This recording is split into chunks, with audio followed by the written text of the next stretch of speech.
ओम नमः शिवाय। मेरे चैनल में आप सभी का स्वागत है। खाटू श्याम जी को भगवान श्री कृष्ण के कलयुगी अवतार के रूप में जाना जाता है। खाटू श्याम बाबा कौन हैं? वे कैसे हारे का सहारा बने? बर्बरीक से खाटू श्याम नाम कैसे प्राप्त हुआ? आज इसी वीडियो में मैं आप लोगों को इन्हीं सब बातों के बारे में विस्तार से बताऊंगी। तो चलिए वीडियो को शुरू करते हैं। खाटू श्याम जी ने द्वापर युग में श्री कृष्ण जी से वरदान प्राप्त किया था कि कलयुग में वे उनके नाम श्याम नाम से पूजे जाएंगे। इसलिए खाटू श्याम जी को भगवान श्री कृष्ण के कलयुगी अवतार के रूप में जाना जाता है। श्री श्याम बाबा की अपूर्व कहानी मध्यकालीन महाभारत से आरंभ होती है। वे पहले बर्बरीक के नाम से जाने जाते थे। वे अति बलशाली गदाधारी भीम के पुत्र घटोत्कच और दैत्य मूर की पुत्री मौरवी के पुत्र थे। बाल्यकाल में ही वे बहुत वीर और महान योद्धा थे। उन्होंने युद्ध कला अपनी मां तथा श्री कृष्ण से सीखी थी। बर्बरीक जी ने मां नवदुर्गा की घोर तपस्या की, जिससे प्रसन्न होकर मां नवदुर्गा ने बर्बरीक को 3 चमत्कारिक बाण प्रदान किए, जो अपने लक्ष्य को भेद कर वापस लौट आते थे।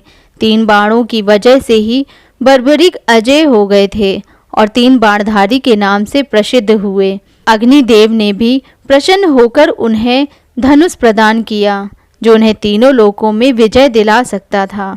महाभारत युद्ध के दौरान बर्बरीक जी ने युद्ध में भाग लेने के लिए अपनी मां से अनुमति मांगी। मौरवी ने अनुमति तो दे दी, लेकिन कहा कि बेटा, युद्ध में जो भी पक्ष कमजोर होगा, जो हार रहा होगा, तुम उसकी ओर से युद्ध लड़ना, हारे का सहारा बनना। क्योंकि मौरवी को लगा था कि पांडवों की सेना कम है, इसलिए कहीं वे युद्ध में हार न जाएं। मौरवी का यह वचन कलयुग में संसार के लोगों के कल्याण का कारण बना। अपनी मां को हारे हुए पक्ष का साथ देने का वचन देकर वे अपने नीले रंग के घोड़े पर सवार होकर 3 बाण और धनुष के साथ कुरुक्षेत्र की रणभूमि की ओर चल पड़े। जब वे महाभारत युद्ध भूमि की ओर जा रहे थे, तो उस समय उनकी भेंट श्री कृष्ण जी से हुई। श्री कृष्ण जी जानते थे कि युद्ध में कौरव पक्ष की हार होगी, और अगर ऐसे में बर्बरीक कौरव पक्ष की ओर से युद्ध लड़ेगा तो पांडव ये युद्ध हार जाएंगे और धर्म की हार हो सकती है। बर्बरीक को रोकने के लिए श्री कृष्ण गरीब ब्राह्मण बनकर उसके सामने आए और बर्बरीक की परीक्षा लेने के उद्देश्य से उससे कहा कि सिर्फ 3 बाणों से कोई युद्ध कैसे लड़ सकता है। बर्बरीक ने कहा कि उनका एक ही बाण शत्रु सेना को खत्म करने में सक्षम है, और उसके बाद भी वह तीर नष्ट न होकर वापस उनके तरकस में आ जाएगा। अतः तीनों तीर के उपयोग से तो संपूर्ण जगत का विनाश किया जा सकता है। ब्राह्मण ने बर्बरीक से एक पीपल के वृक्ष की ओर इशारा करके कहा कि वह एक बाण से पेड़ के सारे पत्तों को भेद कर दिखाएं। बर्बरीक ने भगवान का ध्यान कर एक बाण छोड़ दिया। उस बाण ने पीपल के सारे पत्तों को छेद दिया, और उसके बाद बाण ब्राह्मण बने कृष्ण के पैरों के चारों तरफ घूमने लगा। असल में कृष्ण जी ने एक पत्ता अपने पैर के नीचे छिपा दिया था। बर्बरीक समझ गए थे कि तीर उसी पत्ते को भेदने के लिए ब्राह्मण के पैर के चक्कर लगा रहा है। बर्बरीक बोले, हे ब्राह्मण, अपना पैर हटा लीजिए, नहीं तो ये तीर आपके पैर को भेद देगा। तब ब्राह्मण ने अपना पैर हटा लिया और बाण ने उस आखिरी पीपल के पत्ते को भी भेद लिया।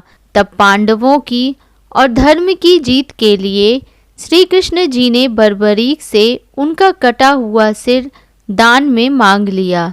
इस अनोखे दान की मांग सुनकर बर्बरीक समझ गए कि यह ब्राह्मण कोई सामान्य व्यक्ति नहीं है।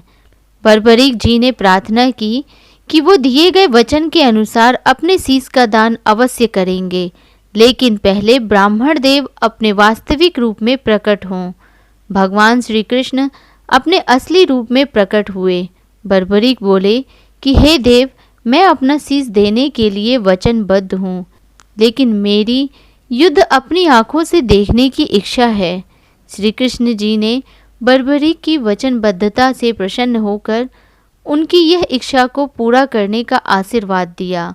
रात भर भजन पूजन कर फाल्गुन शुक्ल द्वादशी को स्नान पूजा आदि करके बर्बरीक ने अपने हाथ से अपना शीश श्री कृष्ण जी को दान कर दिया। शीश दान से पहले बर्बरीक ने श्री कृष्ण जी से युद्ध देखने की इच्छा जताई थी, इसलिए श्री कृष्ण जी ने बर्बरीक के कटे शीश को युद्ध देखने के लिए एक ऊंचे स्थान पर स्थापित कर दिया, जहां से बर्बरीक युद्ध का दृश्य देख सकें। इसके पश्चात श्री कृष्ण जी ने बर्बरीक के धड़ का शास्त्रोक्त विधि से अंतिम संस्कार कर दिया। महाभारत का महायुद्ध समाप्त हुआ और पांडव विजय हुए। विजय के बाद पांडवों में यह बहस होने लगी कि इस विजय का श्रेय किस योद्धा को जाता है। श्री कृष्ण जी ने कहा, चूंकि बर्बरीक इस युद्ध के साक्षी रहे हैं, अतः इस प्रश्न का उत्तर उन्हीं से जानना चाहिए। तब परम वीर बर्बरीक ने कहा कि इस युद्ध की विजय का श्रेय एकमात्र श्री कृष्ण को जाता है, क्योंकि यह सब कुछ श्री कृष्ण की उत्कृष्ट युद्ध नीति के कारण ही संभव हुआ। विजय के पीछे सब कुछ श्री कृष्ण की ही माया थी। बर्बरीक के इस सत्य वचन से देवताओं ने बर्बरीक पर पुष्पों की वर्षा की और उनके गुणगान गाने लगे। श्री कृष्ण वीर बर्बरीक की महानता से अति प्रसन्न हुए और उन्होंने कहा कि हे वीर बर्बरीक, आप महान हैं। मेरे आशीर्वाद स्वरूप आज से आप मेरे नाम श्याम नाम से प्रसिद्ध होंगे। कलयुग में आप कृष्ण अवतार रूप में पूजे जाएंगे और अपने भक्तों के मनोरथ पूर्ण करेंगे। भगवान श्री कृष्ण का वचन सिद्ध हुआ और आज हम देखते भी हैं कि भगवान श्री खाटू श्याम बाबा जी अपने भक्तों पर निरंतर अपनी कृपा बनाए रखते हैं। बाबा श्याम अपने वचन अनुसार हारे का सहारा बनते हैं, इसलिए जो सारी दुनिया से हारा सताया गया होता है, वो अगर सच्चे मन से बाबा श्याम के नामों का जप स्मरण करे तो उसका कल्याण अवश्य ही होता है। आपको मेरे द्वारा दी गई जानकारी अच्छी लगी हो तो प्लीज़ मेरे चैनल को सब्सक्राइब करिएगा, वीडियो को लाइक और शेयर करिएगा। धन्यवाद।